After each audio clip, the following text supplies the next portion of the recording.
Jelas ya suara saya didengar di sana.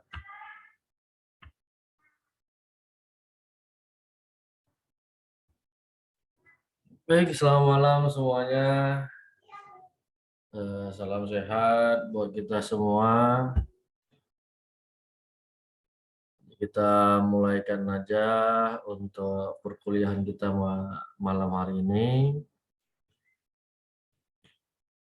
Hukum acara perdata.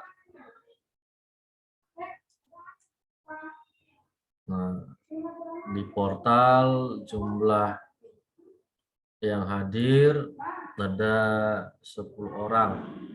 Untuk yang sudah ngambil KRS-nya, sudah mengisi KRS ada 10 orang. Kemudian yang hadir masih 5 orang, 6 orang, berarti ada 4 yang belum masuk, nggak ada masalah. Seiring dengan waktu, silakan bergabung ataupun dihubungi temannya yang belum bergabung, silakan untuk bergabung. Baik, untuk pada malam hari ini kita masih sifatnya pengantar daripada mata kuliah ataupun kontrak daripada pembelajaran. Nah, kalau sesuai dengan portal, eh, saudara semua semester 4 ya, kelas reguler 2, klaster 3. Ya, Iya, Pak. baik. Nah, dan kalau saya lihat dari wajah-wajahnya, wajah yang baru pada pulang kerja, lelah di jalan, mandi belum ya kan? Yang sama kita, belum juga sama-sama mandi kan gitu. Tapi mudah-mudahan sudah ada yang mengisi lambungnya kan gitu. Supaya jangan timbul rasa sakit. Jadi kita bertemu dengan saya pada mata kuliah hukum acara perdata. Mungkin sudah dilihat di KRS-nya siapa nama dosennya. Jadi tidak perlu lagi yang saya sebutkan. Nah, untuk nomor HP juga sudah kita komunikasi melalui grup WA. Jadi segala sesuatu nantinya berkaitan dengan mata kuliah, perkuliahan ataupun mengenai tugas, silakan untuk dipertanyakan melalui forum diskusi kita di WA atau melalui learning nantinya. Nah, satu semester kita masih menggunakan seperti semester yang lalu, metode pembelajarannya dari jarak jauh, dari dunia maya, walaupun jauh di mata, namun tetap dekat di hati dan semangat dalam menuntut ilmu. Mudah-mudahan ya bisa maksimal dengan jarak jauh kita belajarnya, dimanapun tempatnya, asal nawaitunya, niatnya untuk belajar, insya Allah ilmu yang saya transfer nantinya sedikit banyaknya bisa nempel di pikiran saudara semua. Kenapa? Karena hukum acara perdata ini merupakan mata kuliah wajib yang harus dikuasai 100% oleh seorang sarjana hukum. Begitu nantinya berkecimpung di dunia masyarakat, dunia pekerjaan bagi yang belum bekerja, nah ini sangat perlu, ya kan? Terutama apalagi ketika salah satu dari saudara ingin menjadi seorang hakim misalnya, ataupun advokat. Kan? Nah, peluang untuk hakim itu sangat besar sekarang ini. Kalau dulu kita nggak pernah tahu kapan pembukaan hakim itu. Nah, sekarang sudah terbuka kan gitu. Nah, ini harus dikuasain oleh hakim peradilan umum. Dengan hukum acara pidana, hukum acara perdata. Itu merupakan ilmu yang wajib dikuasain oleh seorang hakim. Adik saya alhamdulillah baru aja lulus kemarin testing yang Cakim, ya kan? Alhamdulillah dia lulus, tinggal penempatan. Kenapa? Selama dia selesai S1, dia ikut dengan saya, terutama dalam menyiapkan materi-materi ajar, untuk bahkan jadi asisten saya.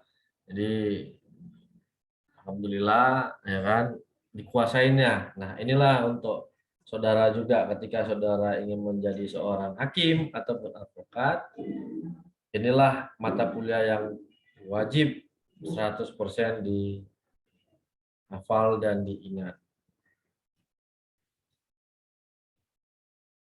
Nah, saudara mungkin sudah belajar hukum perdata, saatnya lah kita belajar hukum acaranya. Ya kan, dasar hukum acara kita adalah HR dan RBG kan gitu.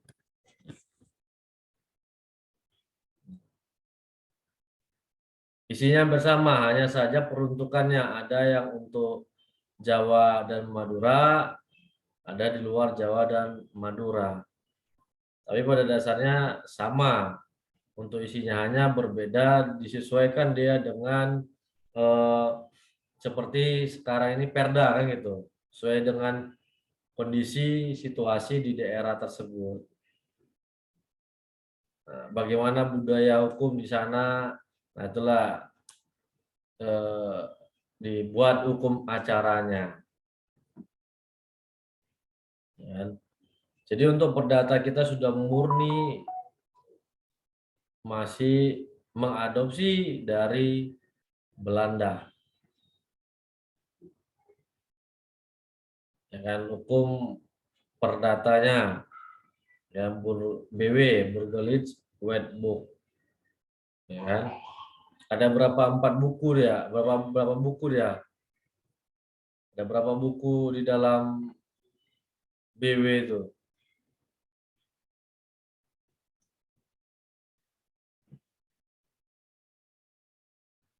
Ada yang masih ingat berapa buku BW?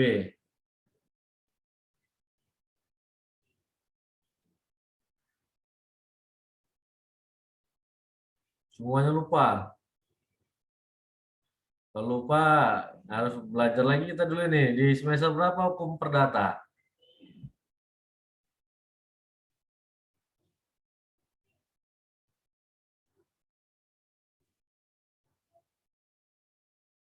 Udah belajar hukum perdata kan? Nggak mungkin langsung hukum acara perdata. Ya, Hoirudin. Udah belajar hukum perdata? Udah, Pak. Udah. Saya absen lah dulu kalau gitu saling sambil mengenal saudara semua. Cud Ismi Zuhra. Mana nih? Iya, Pak. Ya. Maaf ya, Pak. Lagi jalan pulang kerja. Kerja di mana, Bu Cud?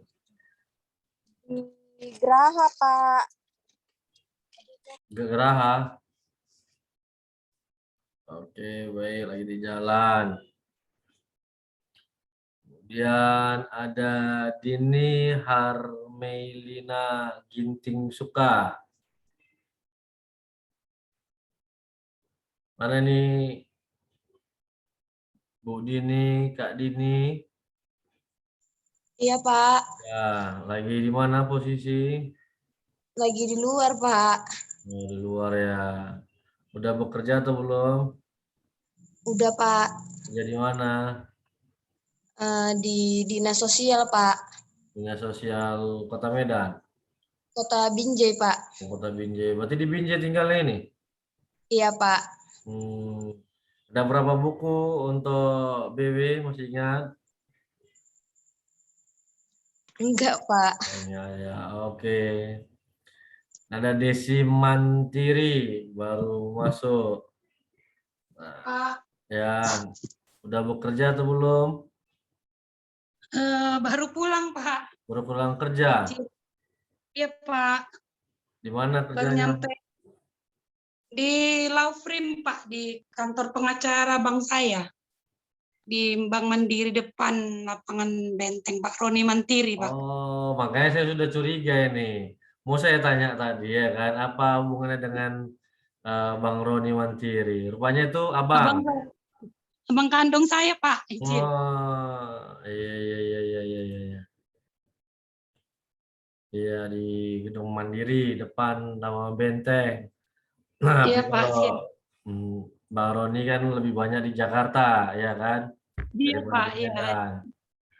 Jadi saya mau nanya, karena ada mantirinya mau saya tanya tadi, ternyata nggak salah ya kan tebakan itu, ada hubungan. Iya Pak. Oke, baik. Kemudian atau ini yang udah di firma hukum ini, Desi, berapa buku di BW itu? BW ada berapa buku? Kalau nggak bisa Iya Pak, dijawab, izin. BW hukum perdata ada berapa buku dia? Ada berapa ya Pak? Nah, kalau nggak bisa nih saya komplain nanti nih ke Bang Roni. Ada 7 Pak. Hah? 7. 7 buku. Oke, kita kantongi dulu. Nah, kemudian yang sudah berhadir, ya nggak apa-apa, namanya pendapat. Evi belum masuk ya, Ever belum, Khairuddin. Tadi lupa dia kan berapa buku dia. Khairuddin kerja di mana ini? Ngajar Pak Di mana? di SMP Muhammadiyah 50 Medan. Oh, nampak wajah ustadznya dia kan. Tapi kok ngambil hukum, nggak ngambil apa? PAG. Enggak Pak, memang hobinya di sini Pak. Oh, nggak masalah ya kan. Ada teman saya juga ekonomi, tapi jadi ustadz guru agama sekarang. Alhamdulillah banyak juga jamaah pengajiannya. Ekonomi jadi usaha nggak ada masalah. Namanya rezeki itu nggak tahu kita dari mana datangnya kan gitu. Kemudian ada Krishna belum, Raja Muda. Nah, ini luar biasa nih. Raja Muda nih, berarti bentar lagi jadi raja utama dia kan. Eh, udah kerja Raja? Sudah kerja, Pak. Raja. Di mana Di kerjanya? Kim 2, Pak. Di pabrik di Kim 2, Pak. Oh, di Kim 2. Berarti baru pulang juga ya. Iya. Oke, baik. Ya berapa buku nih BW? Masih ingat nggak? Kalau nggak salah 4, Pak. Nah, 4. Kita kantongi dulu nanti apa aja. Kemudian Ruby Tree. Ya, Pak. ya, Bang Ruby, Bang Simbolon. Udah kerja, Bang? Hadir. Udah, Pak. Gimana? Kerja di toko, Pak. Toko ya. Toko apa ini? Jual apa? Mana tahu Iya, pula Pak. kan saya ada perlu bisa beli di sana ya kan? Toko kelontongan, Pak. Oh ya. Oke. Terakhir ini ada Bang Wahyu Marolop Sinurat. Hadir Pak. Iya, udah kerja. Pak Wahyu. Kerja Pak. Udah kerja di mana? Iya. Sementara apa dulu Pak? Ojol dulu ojol. Oh, gitu ya. Ya, mana tahu ada kawan yang belum kerja kan bisa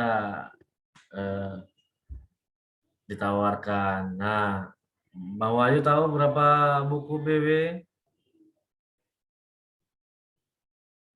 Kok nggak salah 3 Pak.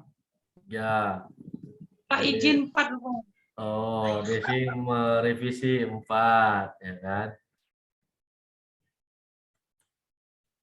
Jadi yang masih diadopsi oleh Indonesia adalah BW pada masa penjajahan Belanda, yaitu 4 buku.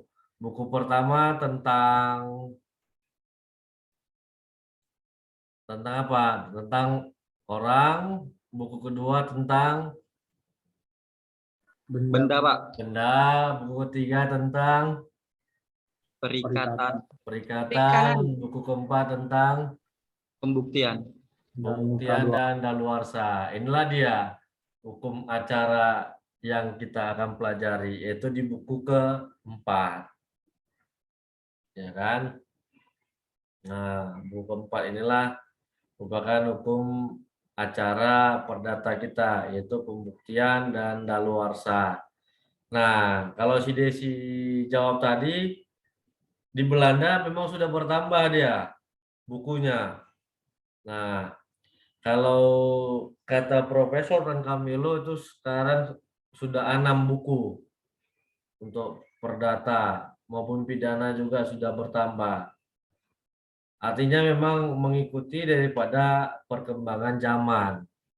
Nah, Indonesia dalam membentukkan peraturan perundang-undangnya, dia menggunakan sifatnya rigid, yaitu sulit untuk dilakukan perubahan, tidak fleksibel, yang bisa mengikuti perkembangan zaman. Nah, ya kan? Jadi hukum acara perdata kita masih murni ciptaan company, kan gitu. Belum mampu sampai saat ini kita menciptakan hukum sendiri untuk privat, kan gitu, perdata.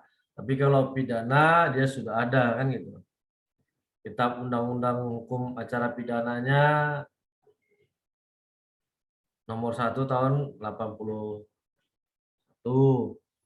KUHP-nya nomor 1 tahun 46, kan gitu. Nah, itu murni. Walaupun diambil juga dari Belanda, tapi disempurnakan dengan kondisi keadaan masyarakat kita pada masa itu. Tapi kalau BW sampai sekarang masih. Kenapa? Karena kita masih ada mengenal hukum tidak tertulis, ataupun masih mengakui apalah namanya, produk-produk pada masa penjajahan Belanda. Ini kan apa contohnya? Yaitu tentang orang, tentang benda. Nah, tentang orang di situ bagaimana mengenai waris, ya kan? Masih kita pakai. Dengan bagaimana mengenai perkawinan, nah itu masih kita adopsi sampai sekarang. Nah, waris di luar Islam masih menggunakan BW, tetapi yang beragama Islam sudah menggunakan kompilasi hukum Islam, tidak BW lagi sebagai rujukannya, karena dia sudah ada lex spesialisnya. Seperti itu. Nah, ada nggak mungkin nanti juga saudara belajar mengenai litigasi hukum perdata. Di situ belajar bagaimana cara membuat dokumen-dokumen beracara. Tetapi nanti insya Allah juga saya akan ajarkan teknik-tekniknya juga sedikit saja karena ada mata kuliahnya, ya kan, litigasi hukum perdata. Nah, di situ nanti di semester 6. Setelah itu baru pemahiran hukum, yaitu klinis hukum.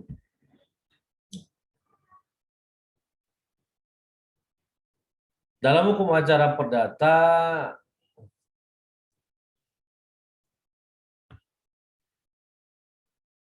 yang dibahas adalah mengenai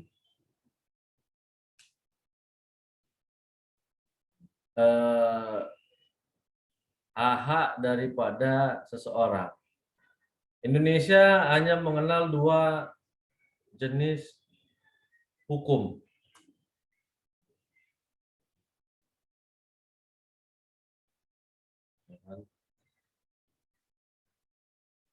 Ataupun 2 peraturan yang menjadi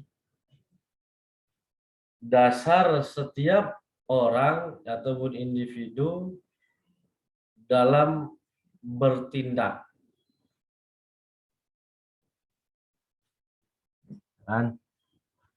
Nah, apa itu? Hukum adat. Ya, boleh. Tapi inilah yang menjadi pedoman kita, ya kan? Nah, sama dengan kita beragama, ini menjadi perintah daripada penguasa kepada kita, ya kan? Apa yang menjadi kewajiban kita sebagai umat beragama? Ya kan? Taat kepada Tuhan. Nah, bagaimana? Ya kan, ini ada Ustadz kita ya kan di sini, si Khairuddin. Nah, ya kan, kalau dikoreksi, mau dikoreksi juga ya kan, menjalankan segala perintahnya, menjauhi semua larangannya. Berarti ada hal yang boleh dilakukan, ada hal-hal yang tidak boleh dilakukan. Kan gitu dia. Nah, di kehidupan bermasyarakat juga gitu. Ada hal yang boleh kita lakukan, ada yang tidak boleh kita lakukan. Nah, inilah hukum perdata, yaitu segala sesuatu yang boleh kita lakukan. Nah, termasuk juga tadi hukum adat, kata temannya, gitu. Itu boleh dilakukan. Karena kita masih mengenal hukum adat sampai sekarang. Bahkan ada peraturan di Indonesia lahirnya itu berdasarkan hukum adat. Undang-undang apa dia?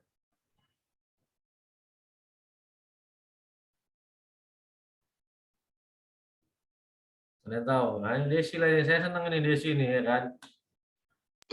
Nah, apa undang-undang yang bersumber dari hukum adat?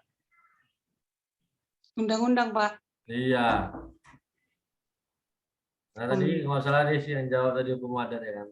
Nah, karena yang kerja di Lovim ini udah pasti setiap harinya berkecimpung dia di mengenai perdata, apalagi kalau abangnya Desi itu memang lebih banyak dia nangani perdata, ya kan, Iya, Pak. korporasi, perusahaan, gitu.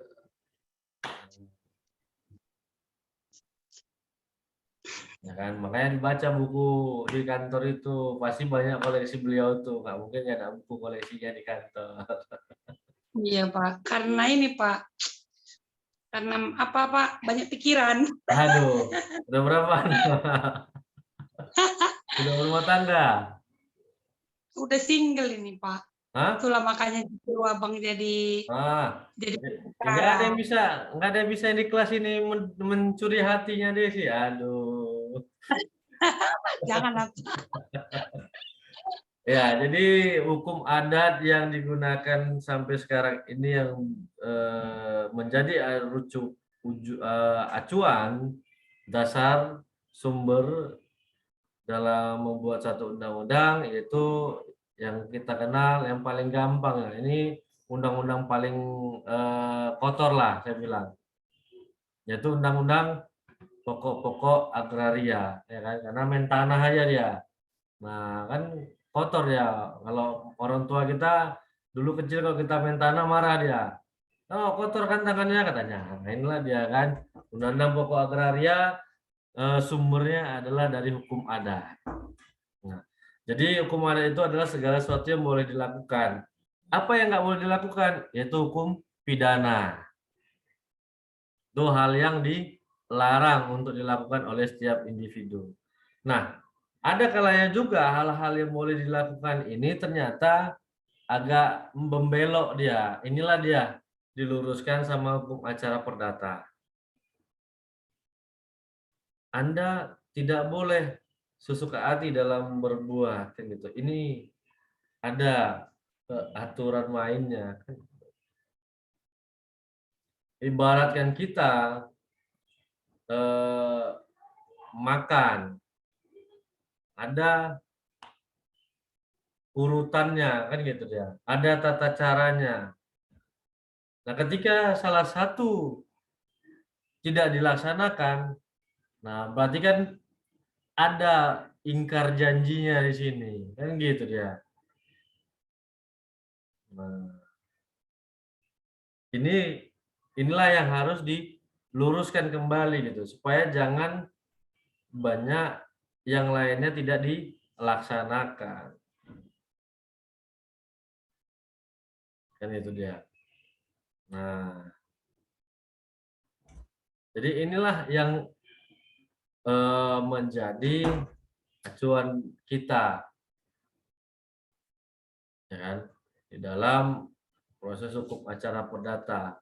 Itu bagaimana penyelesaian terhadap sengketa ataupun tuntutan dari seseorang yang menyatakan ada haknya yang dilanggar ataupun tidak dipenuhi. Di dalam hukum acara perdata ada satu asas yang menjadi rujukan utama, yaitu ketika kita dalam mengajukan gugatan. Barang siapa yang mendalilkan sesuatu hak, maka ia harus membuktikan dalilnya tersebut.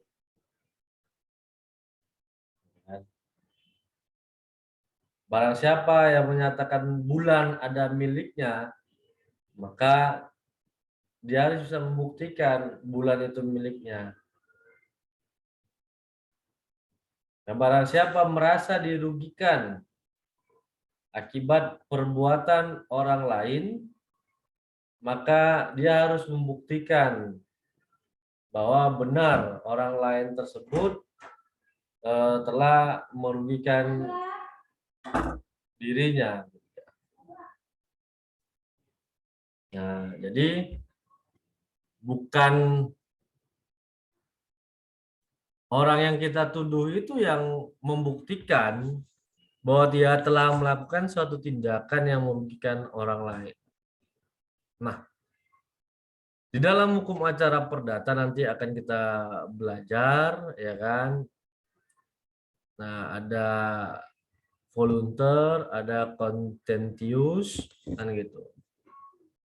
Nah, kenapa yang paling utama kita harus memahami kenapa harus ada hukum acara perdata ini?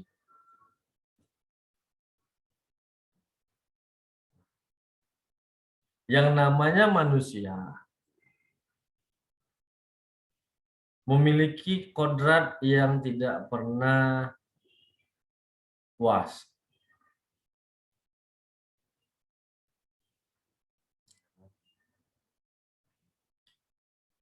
Nah, ketidakpuasannya inilah terkadang melakukan suatu tindakan-tindakan hukum yang tanpa disadarinya telah menimbulkan kerugian bagi orang lain.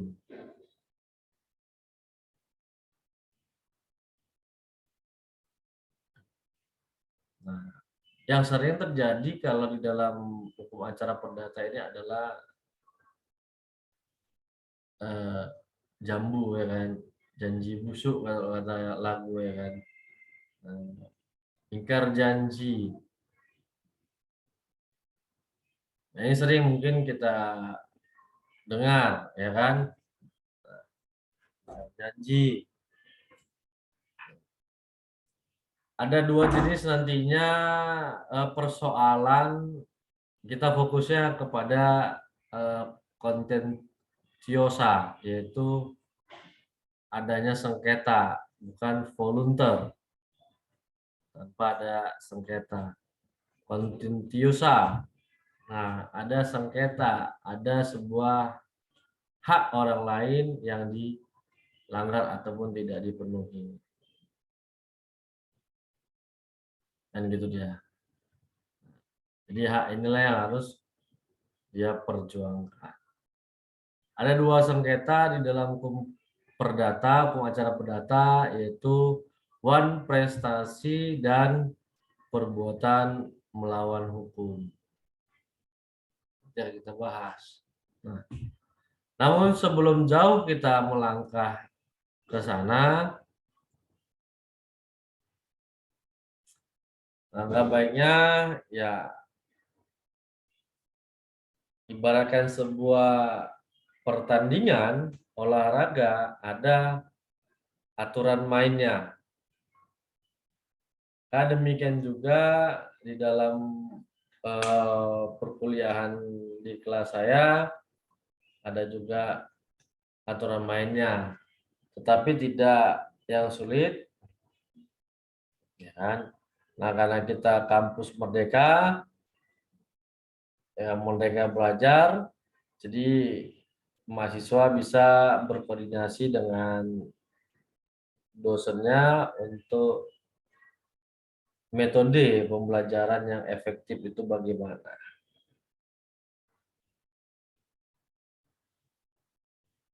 Nah, karena kita belajar hukum acara perdata, maka haruslah ada hasil yang kita capai.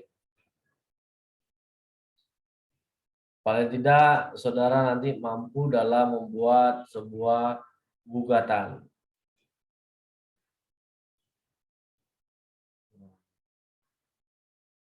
Ini nantinya menjadi PR bagi saudara, ya kan? Dan tugasnya individu. Nah, buat gugatan.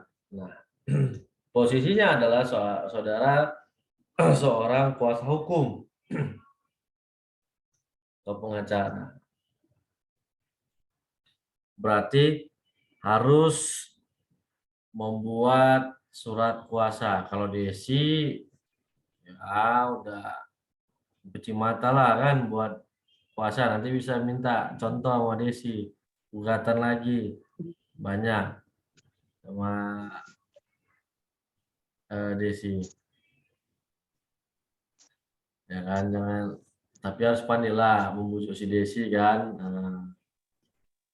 Itu paling tidak bawalah pizza, ya kan, yang bentuknya hati, ya kan. Itu dia kan, udah ada pizza bentuk hati ya, itu. Kerupuk aja, Pak. Oh, kerupuk aja ya, iya, kerupuk begadang ya, biar sama-sama begadang kita. Iya, Pak.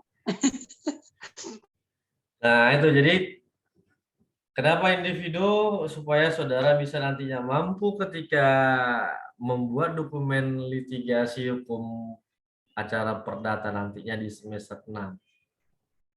Sudah ada gugatan dulu, kami belajar seperti ini, kan gitu. Tapi hanya belajar untuk gugatan aja kan gitu kita. Kalau yang lainnya nanti sama dosen hukum, litigasi hukumnya. Nah, ada anekdot yang mengatakan, ya kan, banyak orang yang tidak suka dengan hukum acara perdata ini ataupun dengan perdata, lebih suka dengan pidana. Kenapa? Dari katanya saja sudah nampak gitu dia. Mana yang lebih menghasilkan, ya kan? Pidana, ada fee dan dana, ya kan? Nah, berarti jelas penghasilannya kan gitu, jelas dananya. Nah, jadi kalau yang berkaitan berhadapan hukum dengan pidana, kalau nggak punya dana dan fee, jangan coba-coba berhadapan dengan hukum pidana, kan gitu. Nah, jadi ya seperti si Ika ya kan, Indra Kents, nah dia berhadapan dengan pidana, udah siapkan ya ini uangnya, dananya untuk bertarung, kan gitu.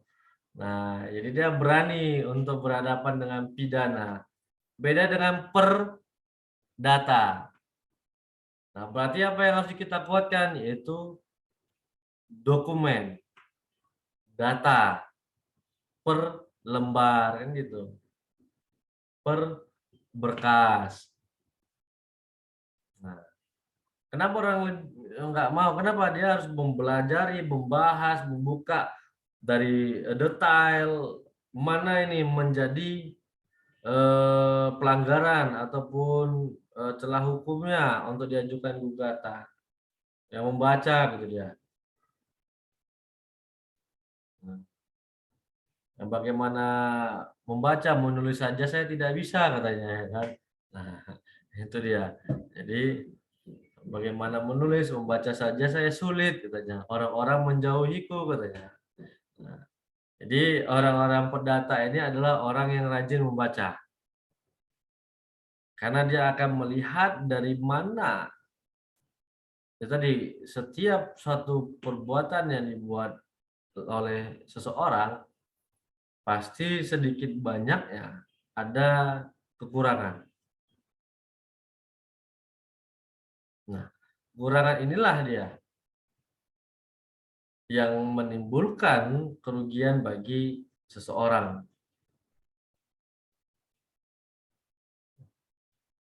Tapi lebih banyak sekarang ini perkara-perkara yang berkaitan dengan utang, piutang.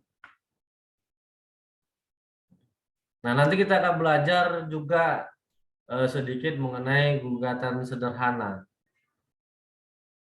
Mudah-mudahan di kurikulumnya ada. Kalau nggak ada di kurikulumnya, ya coba nanti saya singgung lah. Pernah dengar nggak gugatan sederhana?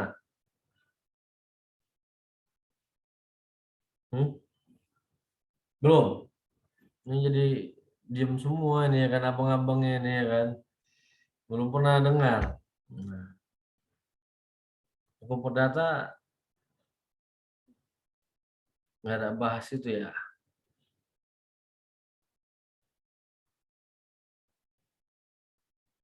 Ya, jadi